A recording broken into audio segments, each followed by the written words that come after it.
like, I think there's photos of it as well. Like, I had a conversation with Kat at the line, and I can't remember a word that was exchanged. Like, I know it was pleasant, but I cannot remember a word exchanged otherwise.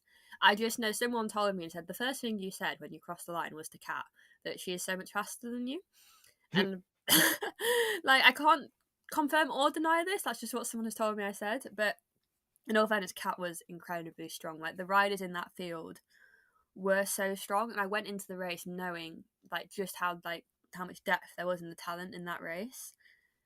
I also, as like it's probably obvious coming out now with a win, like I went into it knowing I was one of the ones that could cross the line first. I definitely wouldn't say I was expecting to, but I knew it was very much a possibility. And it was trying to balance those nerves all weekend.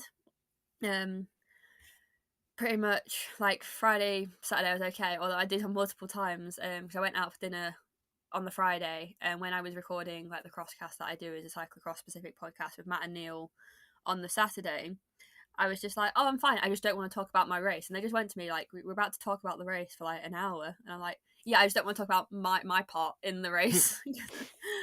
Because the more I thought about it, like the more nervous you get, the worse it is. Whereas if you can almost distract yourself and just think about other things, like nice things, like talk about other races the rest of the season, it puts you in a better headspace. Because if you just focus on it, then it almost builds the pressure up. And I really didn't want to, because I knew I'd gone into that race pretty much the underdog. No one really, although I do have a few friends in my team who knew I could do it, like no one was expecting me to cross the line in first place. And that is fine. Like, I think that put me in such a better headspace because all the pressure was off. No one externally was expecting it. It was just this internal, I can do this. This could be my race. This could be my moment.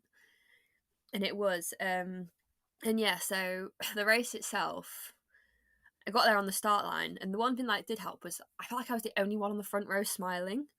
Like, I think there were a lot of nerves across that start line, and I was just there like, you know what? Like, actually, I'm in a good place here. Like, I've probably got the least amount of pressure on myself right now. Managed to, from the gun, take the start, but then the road speeder, Kat and Imogen, they managed to swarm around, take the front. But the front four to begin with was me, Kat, Imogen, and Anna, which is probably what you'd imagine it would have been. And then that first technical section you do is quite slippy and quite lethal. And a lot of like the favourites ended up having a little bit of a slide out.